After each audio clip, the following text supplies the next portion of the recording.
This is the Retirement Key Podcast with Abe Abich, founder of Abich Financial Services. Hope you're enjoying your day and glad to have you spending some of it here with Abe Abich, founder of Abich Financial Services. I'm Heather Branch, here with Abe on the radio each week to ask for his ideas on what you can be working on as you get closer to retirement. You are getting close to, perhaps you're already in. You have done the hard work, Abe. That's what we talk about all the time. All the people that you're meeting with, all the amazing things they've done throughout the years. And they've been able to save $500, $1 million, $2 million, $5 million. Can we take a moment to just acknowledge that, how big that is? You're right, Heather. It's what we see most of the time. I mean, most people we do meet with have saved enough to retire, and they're wondering how to cross the finish line successfully into retirement. Yeah. You know, and most of the advice out there in the industry is how to grow and save and accumulate and make money, and it's on rate of return and on investment selection and choices. Very little advice and guidance on how to get that money out safely, on how to spend and enjoy it. And that's what we are. We're a distribution phase 2 retirement planning firm that works almost exclusively with people 55 to 75, right? Those people getting close to retirement or already in retirement that want to spend and enjoy this nest egg that they just worked 40 years or so, or even more sometimes, to build. And that's exactly why they work 40 years to get here, right? To be able to enjoy it, to have it last, to pass it on to their loved ones efficiently. And that's what we help people with every day here at Abich. And you deserve that. You listening to us on the radio today. They do deserve that. If nothing else, know that, again, you've done the hard work. You've made it to this point. Congratulations to you. Now, Abe and his team, they are here to help you how to have that spending confidence in retirement. So let's dive in. Again, as you're listening today, if you want to reach out to Abe and his team, you can do so. Find us anytime at theretirementkey.com. Thinking about, as you said, those growth years, what a lot of advisors are out there doing in the industry. Most of us would like to think that we have a handle on the next market downturn, hopefully better than the last. But Morgan Housel, he's the author of The Psychology of Money. He was saying that might not happen. Here's what Morgan Housel said. You cannot read a paper or look at a spreadsheet and change the amount of dopamine and cortisol in your brain. You can't do it. I think the best that we can do as individuals is look at our own personal financial past and realize that that is probably how we're going to roughly behave in the future. If you are the kind of person who panicked out of your stocks in 2008 or March of 2020, you are probably going to do it the next time. A lot of the evidence shows that we will not learn from these mistakes because it's easy to underestimate how quickly the emotions will come rushing back during the next surprise, during the next crisis.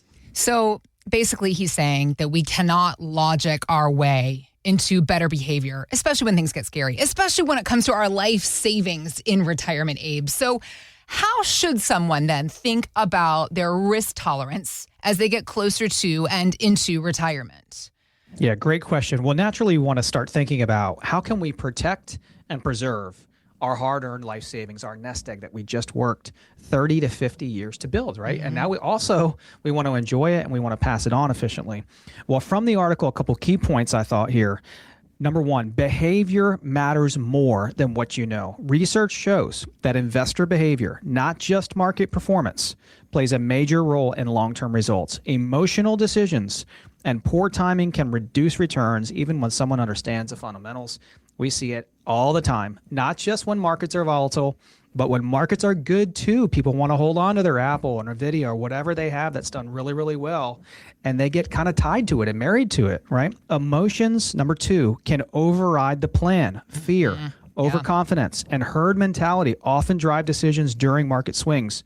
In volatile moments, people may abandon long-term strategies because the decision feels right, even if it hurts financially. Number three, downturns trigger the wrong moves at the wrong time.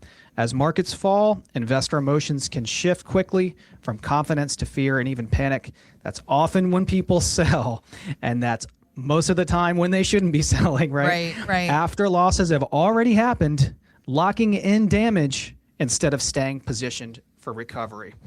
And that's that sequence risk, selling at a loss, taking money out at the same time. The things that we want to avoid, right? So when we help our clients put together retirement plans, especially for those people who have saved enough, who may have more than enough savings to get them through their entire lifetime and even pass money on successfully and efficiently to their families, again, naturally, you're 58, 62, 66, 70, you've got $2, $3, $5 million, sometimes $10 million we see and more plenty of money there, but we want to start transitioning mentally from pure growth and accumulation to growth and income. We want to start getting defensive, right? Right. It's defense that wins championships in football and other sports, and that's what we want to start thinking about for our retirement. And we want growth. We want continued growth, but we also want flexibility, and we also need protection and preservation all in one plan. And what we find is for our successful do-it-yourself investors, for our clients coming over from what we call phase one firms, the focus is usually strictly on investment performance, rate of return, product selection, stocks, bonds, and so forth. None of that's bad, but now we want to start enjoying it. We need a new type of plan. That's what we call a phase two retirement plan. So we recently worked with a gentleman, 66, out in the Front Royal, Winchester area, about $3 million saved and accumulated. A 7 risk on our risk scale. That's at 70-30 allocation combination between growth and income. Yeah. The problem for him, Heather, just like so many people we see, is a ton of accounts and not a good understanding as to how they all work together, right? Think about it. If you've worked for 30 to 50 years in your career, more than usually and normally you have worked for a handful of companies, right? It's more rare to find someone who's worked for a company their entire career, Right. or maybe one or two companies their entire career. It's more normal to have a handful of 401ks, a handful of IRAs, maybe a brokerage account or two, bank accounts, some real estate properties, and a bunch of stuff, right? We call that the financial junk drawer. So he didn't have a good understanding as to how they all work together, the risk that he was taking on, the costs, how to retire, how to package it all together, consolidate it all, and put it together into a well thought out retirement plan, a retirement plan that's focused on income so he could enjoy all that money over the rest of his life. We put together a portfolio X-ray analysis, and that's really a deep dive on someone's investments. What are the pros and cons of this gentleman's investments at the time that he's meeting with us, right? What does he actually have? What's the allocation mix between stocks and bonds, equity and fixed income? What are the pros and cons? What are the things he needs to know and that someone would need to know at the point of retirement, right? What are the changes that we might want to consider as we transition from phase one into phase two? So he wanted to learn how to invest and plan for phase two, wanted to learn really how to retire, how to put it all together. And that's where we helped him to understand his risk, the income projections, costs, fees, his current allocation, and what he might want to consider to successfully transition into retirement. That was all discovered for him through the portfolio X-ray analysis that we put together for him. And he gained a very good understanding as to how to transition into retirement and what was needed to do that. If you're listening right now, you're also 55 years old and older, you've saved $500,000 or more for your retirement.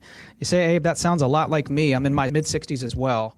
I need a plan. I've got savings. I don't know how to put it all together into an income plan that I can spend and enjoy.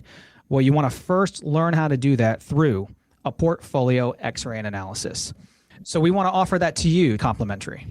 All right, let's continue the conversation about our market behaviors and investments and focus more about what's happening now, because some describe that the stock market is being in a quote unquote melt up.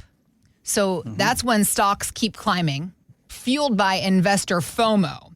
And historically, that kind of run up, it can be followed by a sharp pullback. But financial advisor Ryan Lynch was telling Fox Business he's still bullish. This is Ryan Lynch. You know, we've had geopolitics whipsawing the market back and forth. We've been in this cycle for a few months now. What we've been trying to do is reposition, trimming some winners that we've had long-time risers in, and trying to put some shock absorbers in, where we're getting equity exposure still with an upside multiple, but building downside protection. We still think that there's a lot of growth in this market. First of all, I want to apologize to you, dear listener, for that craziness that we just played. I'm just like, Abe, like, what? What did he just say?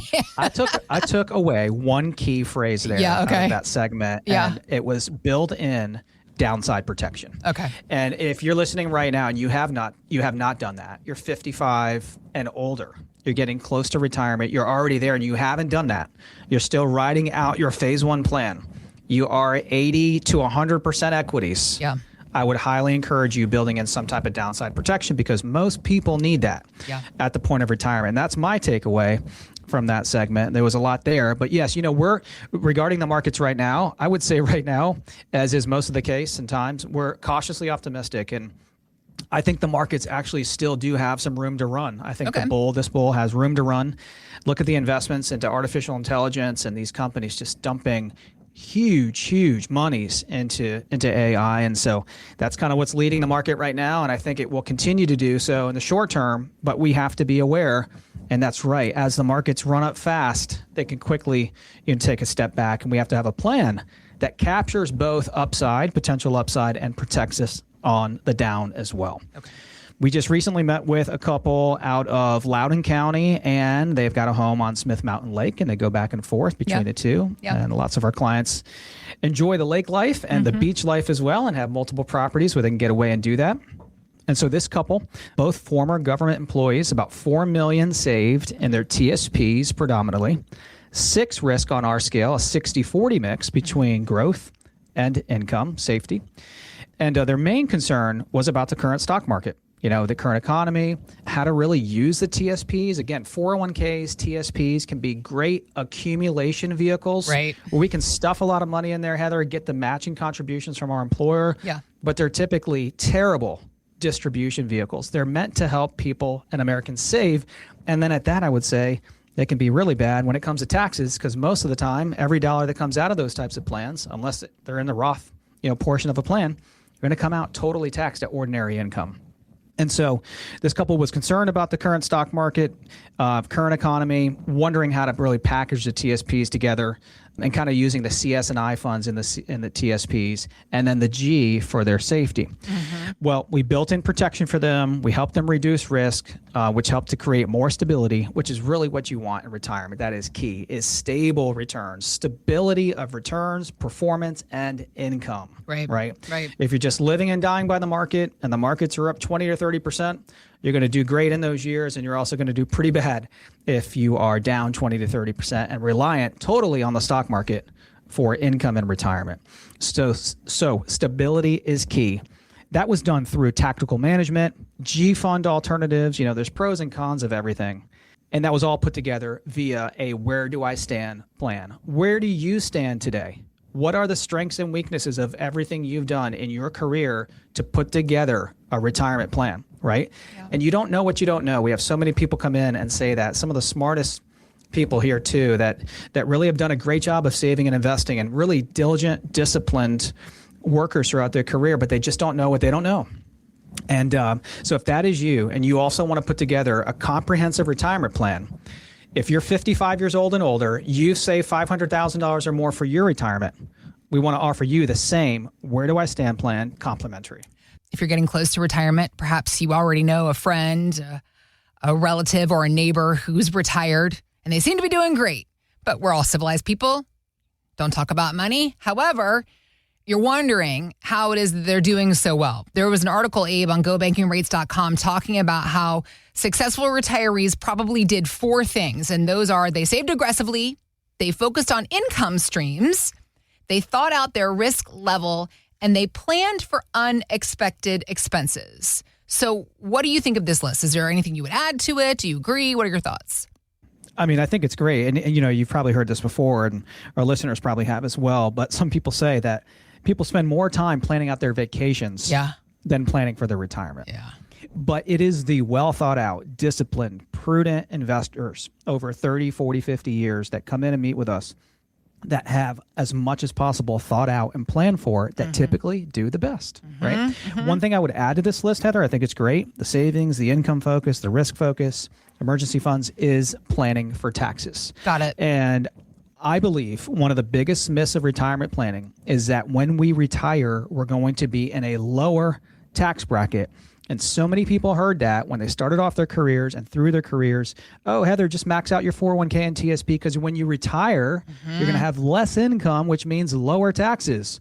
Well, I think that's a huge myth for so many people that we meet with.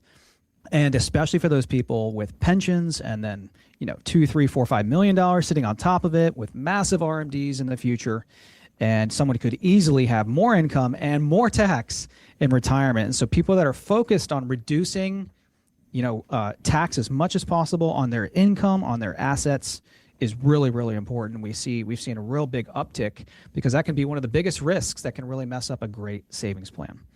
We just recently met with a couple out of Montgomery County, and they've got $3 million saved, and their key focus was taxes, or is taxes, because All of their income is covered through pensions, Social Security, but all of the money that they had saved, that $3 million, was in 401ks, realizing, wow, we've got enough saved now to retire with dignity and confidence. Yeah. But all of this money, we bought into that myth that when we retire, we'll be paying less tax because we have less income. Not the case for them, with strong guaranteed income, pensions, and Social Security, and then $3 million on top of it, almost all pre-taxed. Well, legacy was also important to them, Heather. And so we put together a tax mapping report and analysis to show them, hey, here's where they were with their income at the time that they met with us. Here's where you could be or where you would be if you consider something like a Roth conversion, adding more income to the tax picture. What would that do? Where would you be in the tax bracket? What would that do to your taxes and liability? How would that impact you now? How would that impact you over your lifetime? And how would it impact your loved ones when they receive dollars when you pass away?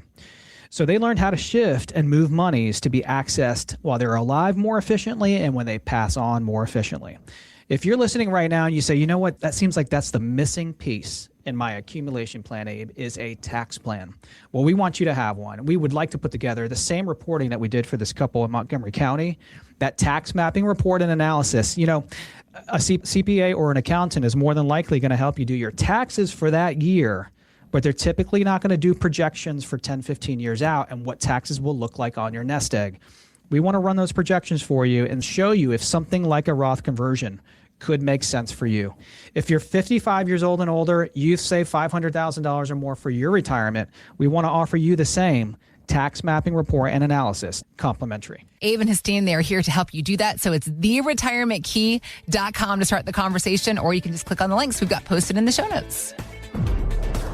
Thanks for listening to the Retirement Key Podcast with Abe Abich. To learn more about Abich Financial Services, visit theretirementkey.com.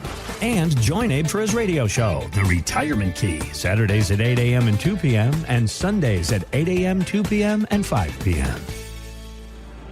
Abish Financial Wealth Management is a registered investment advisor with the SEC. Registration as an investment advisor does not imply a certain level of skill or training, and the content of this communication has not been approved or verified by the United States Securities and Exchange Commission or by any state securities authority. The information contained in this material is intended to provide general information about Abish Financial Wealth Management and its services. It is not intended to offer investment advice. Investment advice will only be given after a client engages our services by executing the appropriate investment services agreement. Information regarding investment products and services are provided solely to read about our investment philosophy and our strategies.